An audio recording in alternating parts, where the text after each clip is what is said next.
Proclamação do Evangelho de Jesus Cristo segundo João. Glória a vós, Senhor. Ao anoitecer daquele dia, o primeiro da semana, estando fechadas por medo dos judeus as portas do lugar onde os discípulos se encontravam, Jesus entrou e, pondo-se no meio deles, disse: a paz esteja convosco. Depois dessas palavras, mostrou-lhes as mãos e o lado. Então os discípulos se alegraram por verem o Senhor.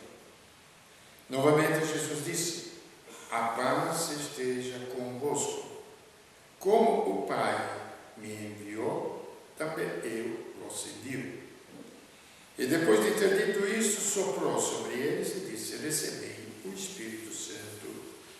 A quem perdoardes os pecados, eles lhes serão perdoados. E a quem não os perdoardes, eles lhes serão retidos. Palavra da salvação. Glória a vós, Senhor.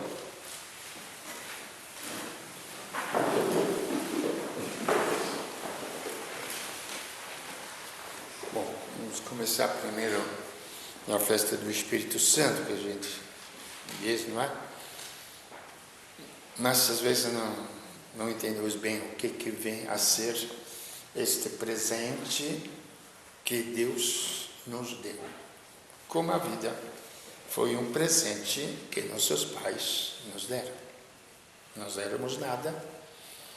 Nossos pais que tinham o poder biológico de gerar uma vida, vocês pais, sabe?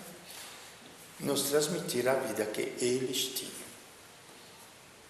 E quando se anuncia o Evangelho, se anuncia a vinda sobre a terra de uma vida que não pode ser transmitida por nossos pais, porque são humanos como nós. Eles não podem transmitir tudo o que têm: conhecimento, riqueza, herança, educação. Isso nossos pais podem nos transmitir. Mas aí que vem o problema da fé cristã.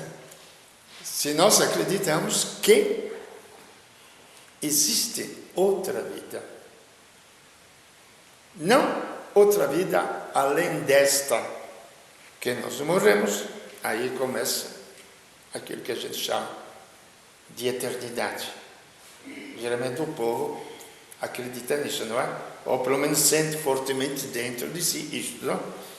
Mas isso não precisava ouvir o próprio Filho de Deus para falar destas coisas. Porque os antigos, antes da vida de Cristo, já acreditavam nisto. Todas as culturas antigas. Tem gente que fica bobo, fica doido, quando vai ver as pirâmides no Egito. O que representava as pirâmides? Representava o sentido da imortalidade do faraó. Porque naquela época não havia democracia, como dizem hoje. Hoje diz que é democracia. Não sei se vocês acreditam, mas eu não acredito nada, porque democracia não é somente ir lá e votar. Democracia é quando o povo pode decidir, não quando vai votar. A palavra demos é a palavra grega.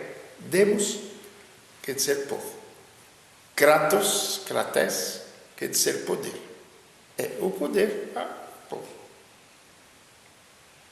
E ele, lógico, a gente não pode chamar sempre uma multidão imensa de gente para decidir. Aí seriam os famosos delegados, que seriam deputados.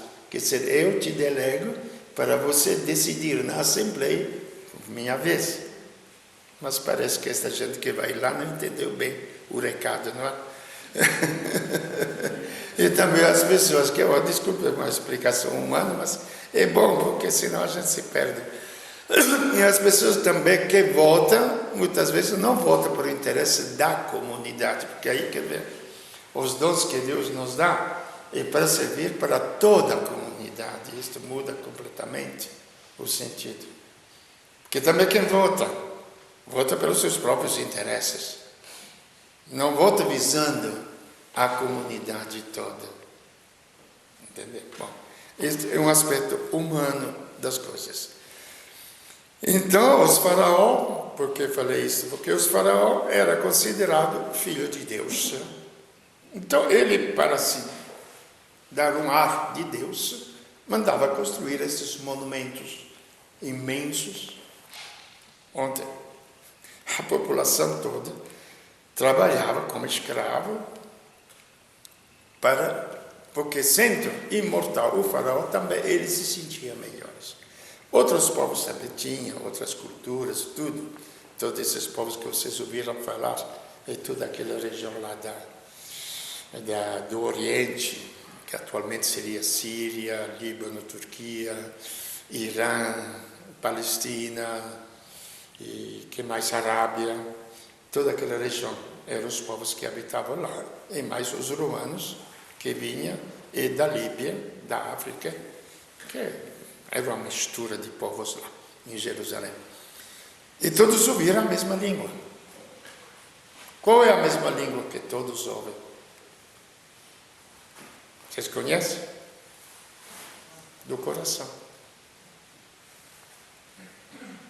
A língua do coração fala a todos os povos, a todos os homens, a todas as culturas. Vai ser a língua do amor. Lógico que Deus deu chance de anunciar através da boca, também através das palavras, para entender dentro da mente o amor de Deus que eles não viam. Contavam, ouvimos falar na própria língua, eles eram todos galileus, falavam aramaico, pescadores, não eram teólogos, insisto para falar, não eram bispos, não era papa, que bispo, papa, é um ser humano como nós. Ele fala pela própria fé, de acordo com a própria fé ele fala. Agora, que ele tem um lugar dentro da comunidade, é um dever que ele tem que fazer. Mas eles eram testemunhas. Testemunhas. Não estou falando de novidades, porque alguém pode dizer, mas então você é anticlerical, isto, aquilo, não. O próprio Papa, quando santificou agora o Padre Anchieta, ele falou que não era nem teólogo, nem filósofo, quando veio ao Brasil. Era um rapaz de 19 anos. E fez o que fez no Brasil. Praticamente fundou São Paulo, e aí por diante, em todas as praias onde ele viveu. Então, quer dizer, sermos testemunhas de uma verdade, de uma realidade, porque Deus é uma realidade. Uma realidade. Ontem eu vi, por um acaso, um relance, estava ligando no intervalo da televisão, do jornal, onde falava que a unidade de todos os povos, porque hoje fala de unidade, será feita quando nós não tivermos criado as religiões. Não sei o que esta gente entende por religiões, não é? Se entende por uma fé, uma coisa se entende por um sistema cultural, tem razão, tem que desaparecer. Mas quando cada um tiver o seu próprio Deus, também não entendo o que quer dizer esse seu próprio Deus. Se entende, quer dizer, aí o Deus é minha criação.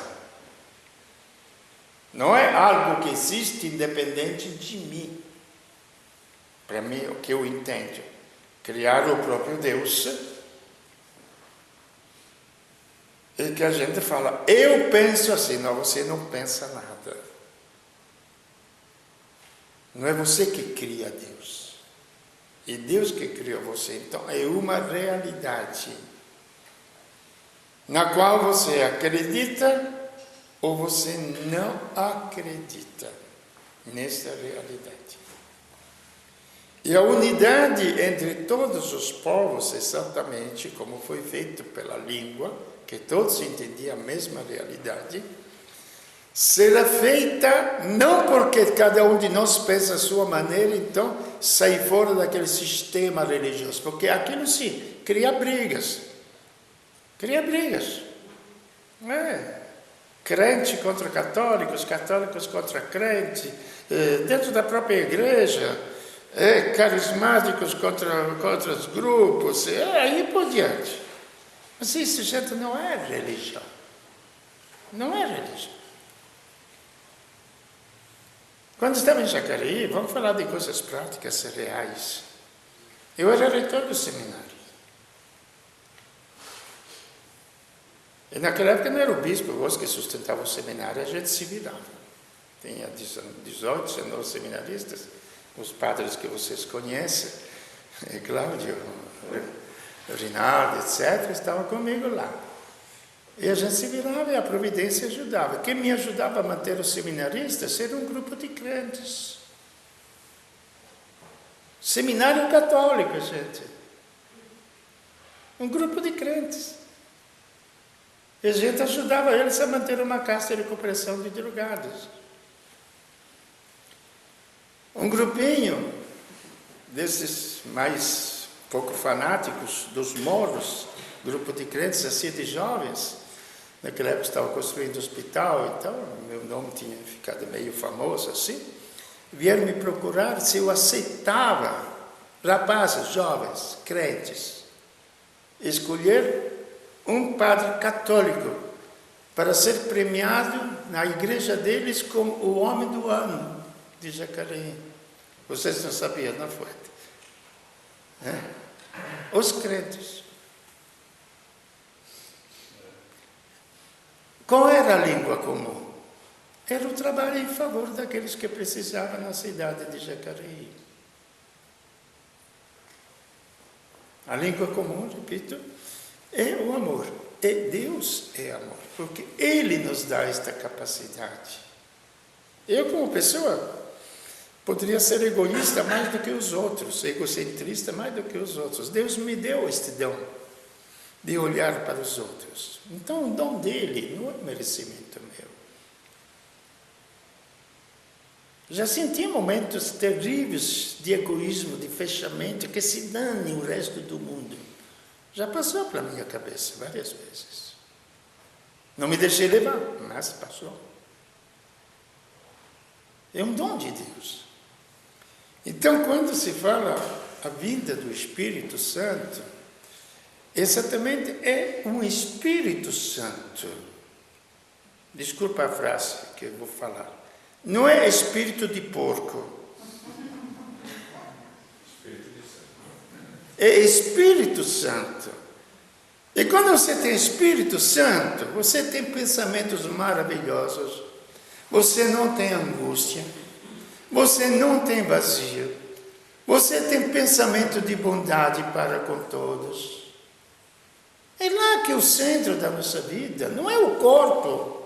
O erro maior da humanidade é mudar o centro da nossa existência. Não o coração, mas no corpo. E nós fazemos trabalhar o quê? O nosso espírito em função do nosso corpo. Aí que a gente se dá na mesma. Aí a gente se dá na mesma. Aí não temos mais este espírito. Então, a morte de Cristo, para que serviu? Serviu para vencer os inimigos que atingem a humanidade. Quais são os inimigos? Os males, vamos chamar com este nome. Os males que atingem a humanidade. Está na cara, não é? Doenças, fraquezas, ignorância e a própria morte. Além das maldades psíquicas, espirituais e aí por diante. Então isso atinge a nossa vida. Depois, o último, pecado. É porque antigamente eu não gosto de aquela palavra misericórdia. Sim, está escrito também na Bíblia misericórdia, mas não é bem assim. O último grande pecado, vamos dar este nome, o último grande mal que nos atinge, a morte. Porque se não tivesse o pecado, se não tivesse esta doença que nós chamamos pecado, não haveria morte física, nossa morte física. Não é para brincadeira, não, é coisa séria. A menos que a gente não queira viver na lua, não queira viver sonhando, sem a realidade, porque doença, morte é real. É real. Então, nesse sentido, ele, o próprio Deus que se fez homem, venceu estes males. Mas não era suficiente. Porque só eliminar os males do ser humano não é vida. Ele precisava, e nós precisávamos, uma vida. E esta vida seria com a vinda do Espírito Santo. Por isso que se chama vida espiritual. É um luxo. Um luxo. Ou uma necessidade. Aí cabe a cada um escolher o seu tipo de vida. Ou nós lutamos para uma melhoria ambiental, física, biológica, onde possamos respirar o ar puro. Mas parece que a humanidade nem isso faz, porque vai se amontoando nas cidades, não? Se vive tão bem na roça, vai se amontoando na cidade. E reclama contra o meio ambiente, não é? Tá certo? Nós que criamos isto. Não foram nem os políticos, tadinhos. Esta vez não tem culpa. Os políticos, entendeu? E que nem a fila da FIFA lá para comprar todo mundo contra o governo. Não. Um comentador, uma pessoa comentando, falando, não, desculpa, esta vez o governo não tem culpa, porque é uma coisa particular, a FIFA não tem nada a ver com a política. Mesmo que o pessoal mistura, mas não tem nada a ver. Então, para dizer que a gente sempre culpa. Então é o povo que vai se amontoando. Não sei porquê, lógico que não cabe a mim. Mas o meio ambiente espiritual, a poluição ambiental do espírito, onde que está? Onde que está? Na casa, na família. Onde à noite quase apanhava, sabia? Teve a festa lá no Conviver, duas menininhas vieram me chamar. Frei, tem um menino lá que está jogando água na cara das pessoas, tudo. Falei, tá bom, vamos ver. Tem um montão de gente lá no Conviver. Aí eu fui ver, tem um menininho, uma loirinha lá, meio safadinha, assim, criança, está certo. Aí fiquei olhando, ele subiu. Eu falei, mas fala com os pais dele. Não, falamos com os pais, eles nem ligaram, ele continua. Aí tive que ir lá. Ele subiu, encheu um negocinho aí de água, começou a... Chamei ele e falei, escuta, você gostaria que jogasse água na tua cara? Não. Falei, tá, me desce. Aí peguei a mão dele. Gente, levantou, o pai já estava meio bêbado também. O senhor pegou na mão do meu filho. Quase me bateu. Com palavras, bateu feio. Entendeu? Se os pais educam seus filhos,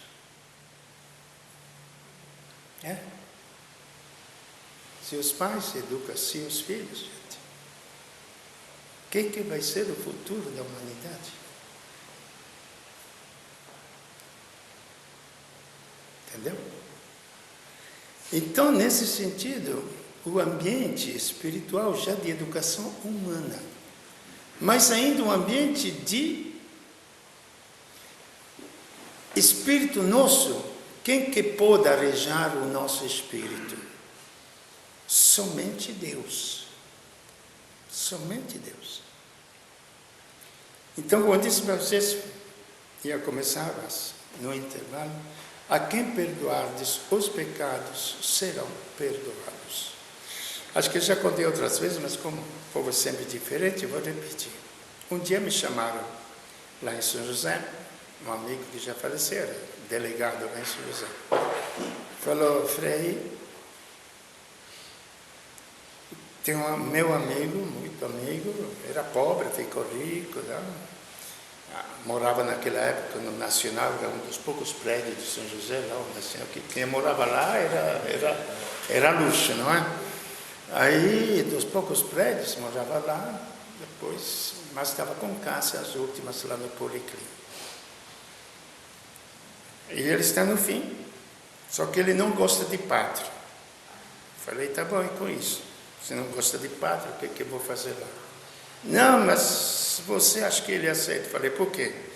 Ah, você não tem cara de padre. Tá bom, eu tenho cara de mafioso. Eu tenho cara de mafioso, tá bom. Aí, vamos lá. Apresentamos um amigo Vitório, conversamos. Dia seguinte voltei sozinho. Começamos a conversar. Falei, olha, só que eu não consigo mentir. Eu sou padre, e vim aqui através do teu amigo. Se você quiser, eu não volto mais. Não, pode ficar, você é simpático, pode se me visitar, eu agradeço. Voltei mais 2, 3 vezes. E um dia,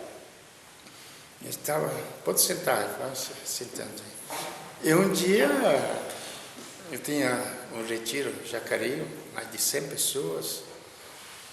Escolhi um tempo, era 11 horas, eu lembro de uma palestra e outra, para ir até o Policlínico, falar com ele. E ele estava sofrendo, não conseguia nem falar. A mulher falou, Frei, que bom, ele não consegue nem falar hoje. Peguei na mão dele, enquanto estava sofrendo, e comecei a rezar. A uma certa altura, depois de 10, 15 minutos, ele abre os olhos. Ah, o Senhor está aqui. Falei, Tom, fica calma. O Senhor vai voltar hoje à tarde. Falei, por quê? Porque o Senhor me prometeu que viria me confessar. Eu entendi que alguma coisa tinha acontecido. Falei, então, se eu prometi, eu vou voltar. Tá bom? Aí voltei. 5:10 da tarde, quando consegui, correndo. E mandei sair todo mundo.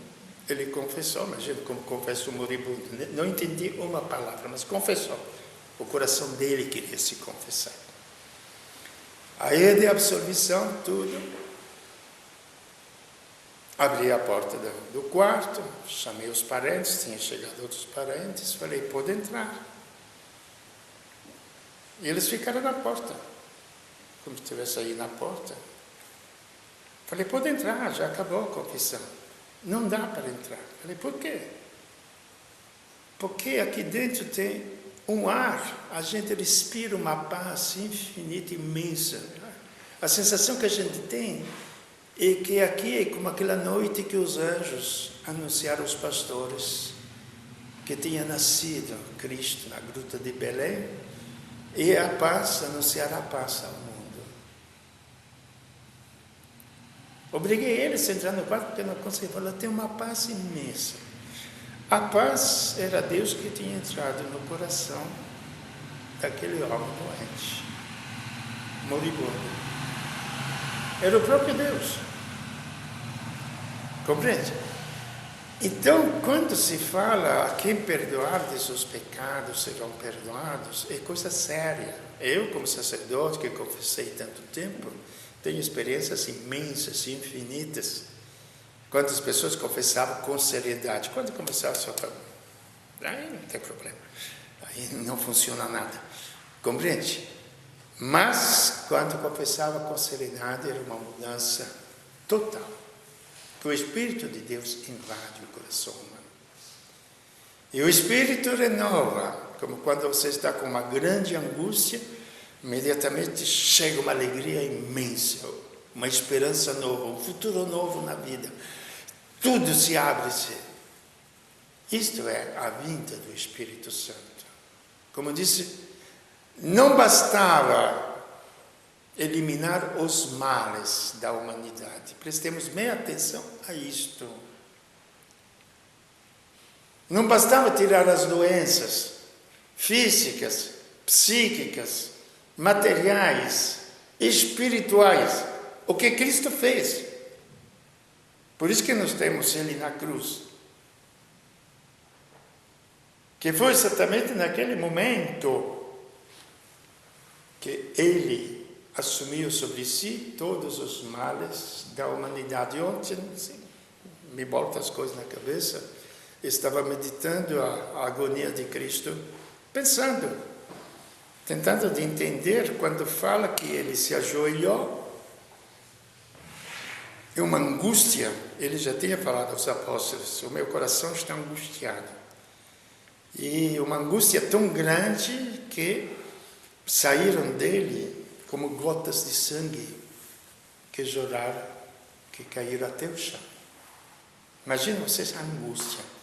Não sei se vocês têm experiência de angústia.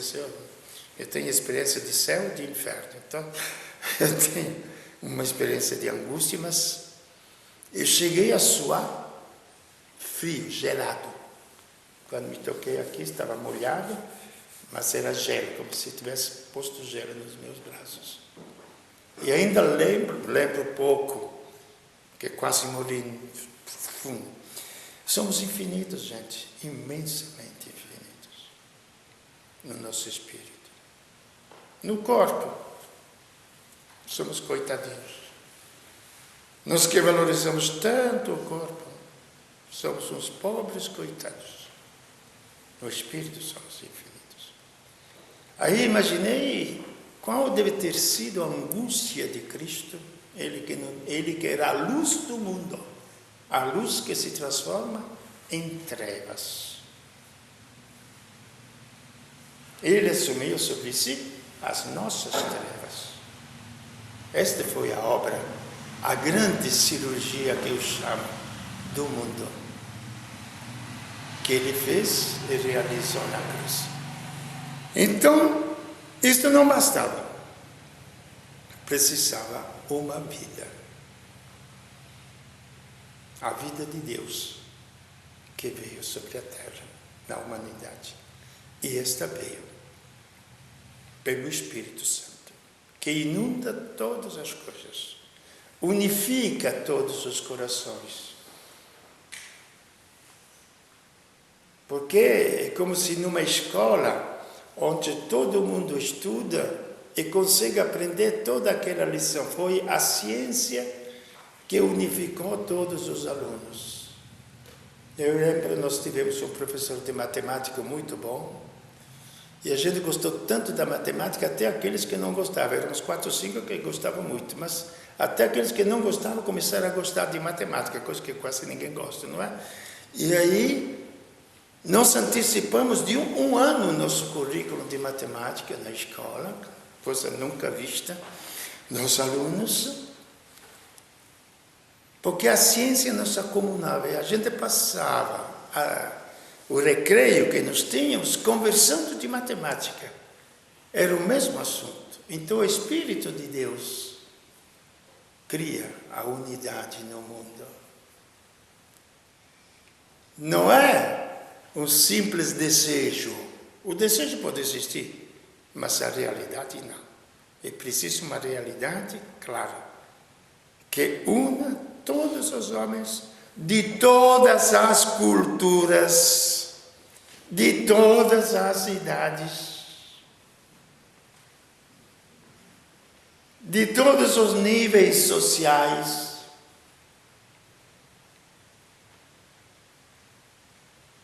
Porque, gente, não adianta gritar contra a escuridão. É preciso acender uma luz. Você pode gritar o tempo todo contra a escuridão. Você vai continuar na escuridão, se você não acende uma luz. Então não adianta gritar contra os males que existem na humanidade. É preciso que haja uma luz na humanidade. E Cristo é a luz. O Espírito Santo ilumina dentro dos nossos corações. Mais do que isso que Deus podia fazer para nós, não sei. Ele tem uma inventiva muito grande, mas a minha capacidade não alcança o que ele possa inventar mais para os homens. Se os próprios homens, deixando ele fonte de água viva, fica cavocando ainda poços rachados que não retêm as águas. Fica criando ídolos. Ídolos. Pode ser o meu corpo, pode ser a minha beleza, pode ser a minha juventude, pode ser a minha riqueza. Fica criando ídolos.